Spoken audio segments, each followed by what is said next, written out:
તમે આ છોકરાને ક્યાંક જોયો છે?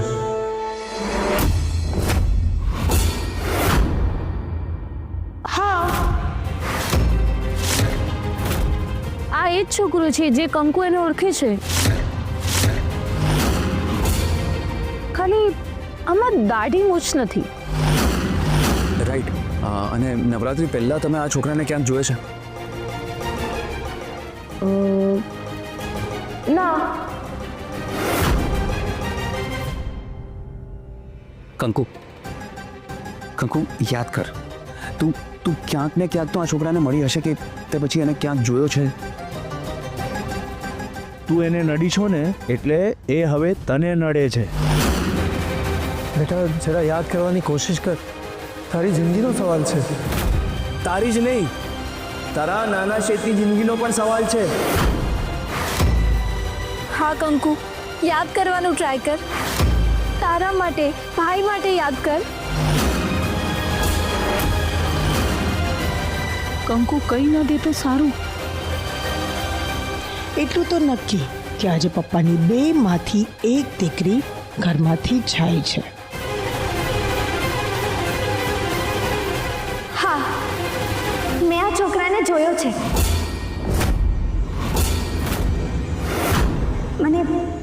મને યાદ આવી ગયું.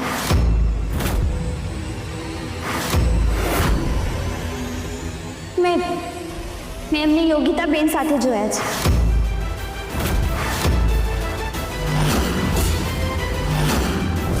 બરાબર છે કંકુ, આ એ જ છોકરો છે જે ગરબા લેતો હતો. રાઈટ. ના, બેન ખોટું બોલે છે. બેનને ઓલા છોકરા સાથે સંબંધ છે.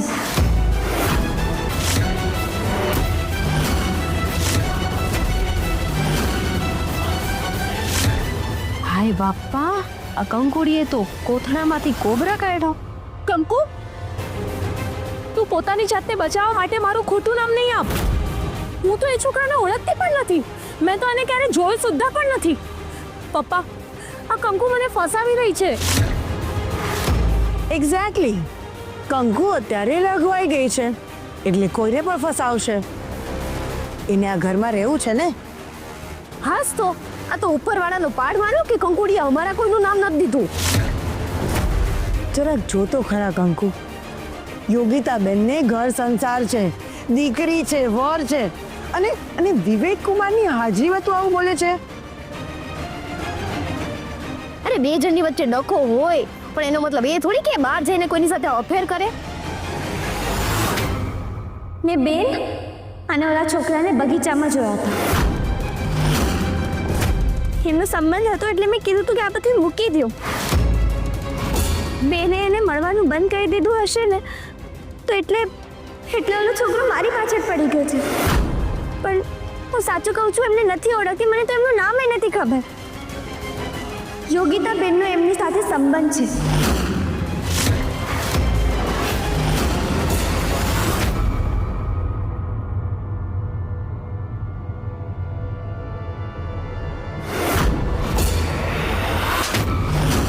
મમ્મી,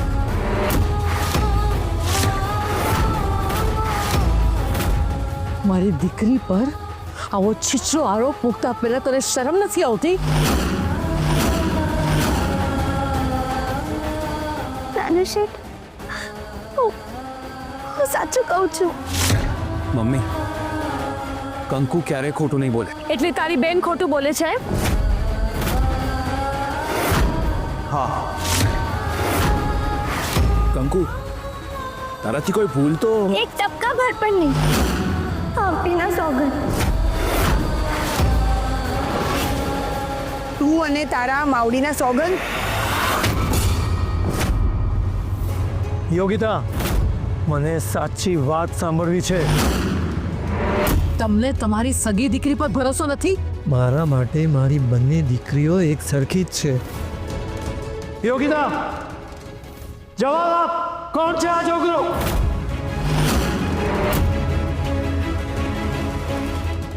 યોગિતા, તને ખબર છે મોટા ભાઈ ક્યારેય નથી ખીજાતા, અને ખીજાય તો જો જે સાચે સાચું હોય એ કહી દે.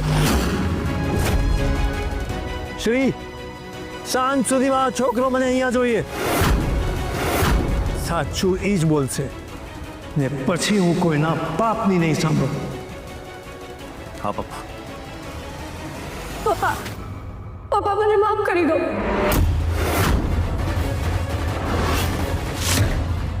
મારાથી બહુ મોટી ભૂલ થઈ ગઈ છે. પપ્પા મને માફ કરી દો. આને ભૂલ નહીં પાપ કહેવાય. અને એવું પાપ જેની સજા મળવી જ જોઈએ. યોગિતા, તે શું કર્યું? મારા સંસ્કાર પર પાણી ફેરવી દીધું. હું કોઈની સામે આંખ ઊંચી કરીને જોવા લાયક નથી રહી. આના કરતા તો મારા પેટે પાણો પાક્યો હોત ને તો પાતું ફોડવા માટે તો કામ લાગત. મમ્મી એવું નહીં બોલ. મમ્મી આવડતી નહીં મને. આવડતી નહીં મને. હું આ છોકરીના ચરિત્ર પર શંકા કરતી રહી અને મારું લોહી આવું નીકળ્યું. કાકા પ્લીઝ મમ્મીને સમજાવો ને. પ્રિયા આવું કરે ને તેને લાફો પણ મારી શકાય, પણ તારો હાથ તો પારકાને સોંપી દીધો છે, એટલે હવે મારાથી એ પણ થઈ શકે એમ નથી. પપ્પા તમે તો મને કોઈ વચેટિયાની જરૂર નથી. હવે આ ઘરમાં તારા માટે કોઈ જગ્યા નથી યોગિતા. 15 મિનિટમાં તું મને આ ઘરમાંથી બહાર જોઈ.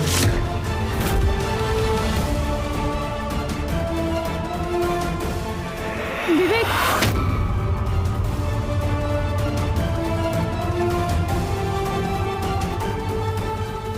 પપ્પા પ્લીઝ.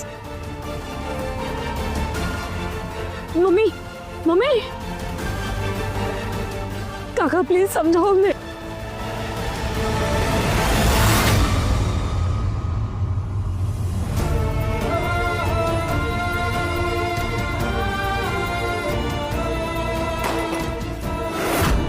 આજથી તારો અને મારો રસ્તો અલગ, અને મીઠી મારી સાથે રહેશે. યોગીદી, એક કહેવત છે કે જેવું કરો એવું જ ભરો. તમે કંકુને ફસાવવા જઈ રહ્યા હતા ને? હવે જુઓ તમારી શું હાલત થઈ ગઈ.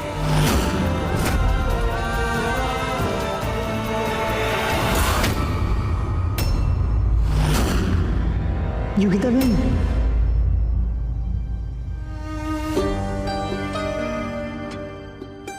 થેન્ક ગોડ કે આ મારું સપનું હતું. કંઈ થયું નથી. કંકુને શ્રીના સમ આપ્યા છે એટલે એ મૂંગી રહેશે. હું સાચું કહું છું, હું આમને નથી ઓળખતી. શ્રી, હવે આ છોકરાને આપણે શોધીશું કઈ રીતે? કાકા મારી પાસે એક રસ્તો છે અને મને ખાતરી છે કે હું એના સુધી પહોંચી જઈશ. હું જાઉં છું અને હવે જ્યારે પાછો આવીશ ત્યારે મારી સાથે એ છોકરો પણ હશે અને સત્ય પણ.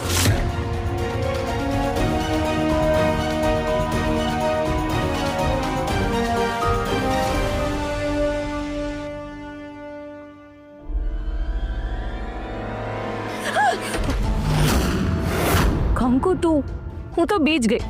આવો. શું કામ આવું કર્યું બેન? સાચી કંકુ, મને કઈ જ નથી ખબર. મને નહોતી ખબર કે રાજ આવો નીકળશે. એકચ્યુઅલી તને કહું, મેં એની સાથે વાત કરવાની બંધ કરી દીધી છે. તો કદાચ એ ગુસ્સો તારી પર એ ઉતારતો હશે. પણ બેન, મારે તો નહીં લેવા નહીં દેવા. તોય એ તો છે કંકુ, પણ મારે તને કંઈક કહેવું છે. Thank you so much. મારી સગી બેન મને સાથ ના આપે એટલો સાથ તે મને આજે આપ્યો છે. તું આજે મારું નામ ન બોલી.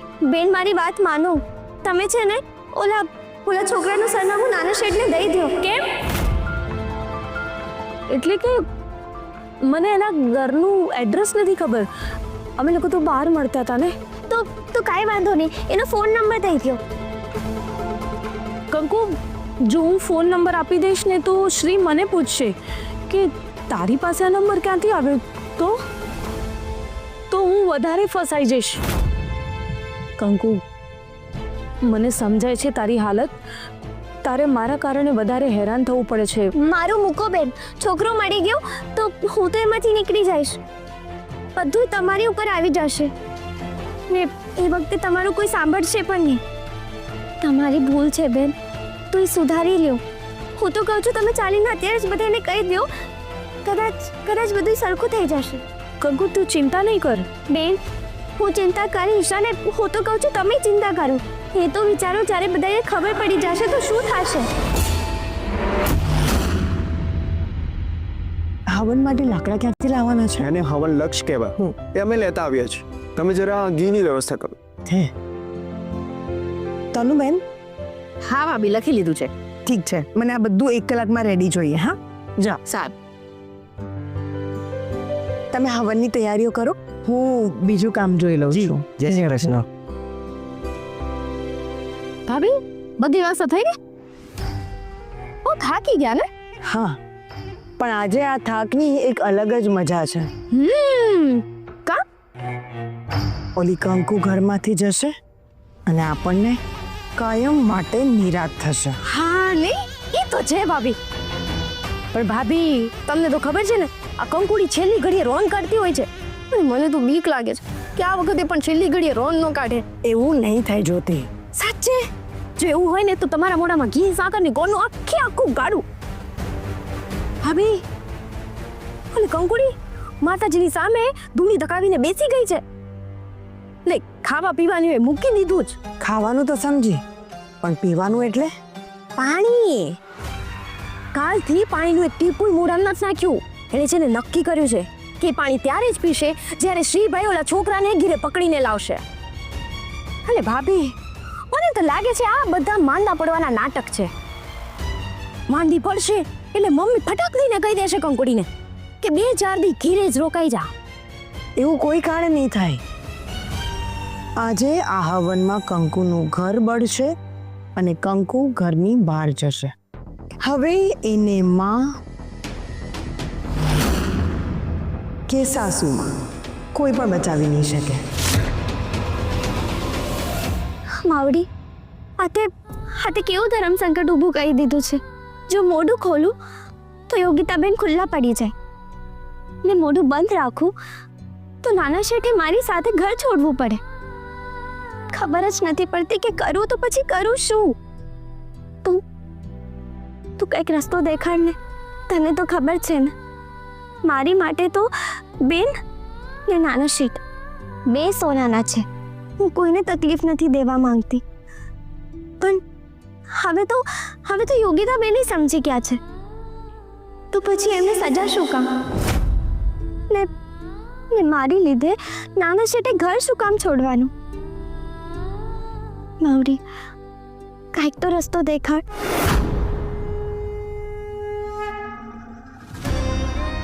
ક્યારની ફોન કરી રહી છું, ક્યારની. પણ રાજ ફોન કેમ નથી ઉપાડતો? ક્યાં શ્રીના હાથમાં તો નથી આવી ગયો ને?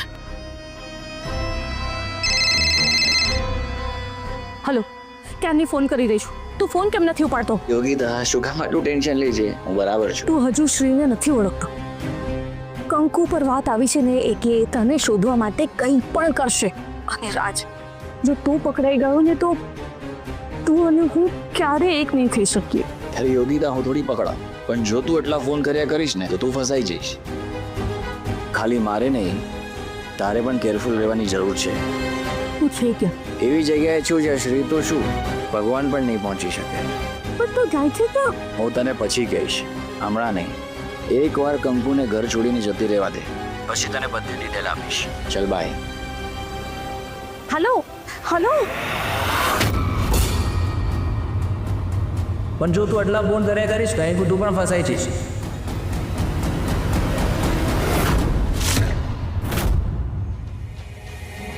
ગુરુજીની હાજરીમાં મને કોઈ ચર્ચા નથી જોઈતી. હવનમાં ગૌરાંગ અને તમન્ના બહુ જ બેસશે.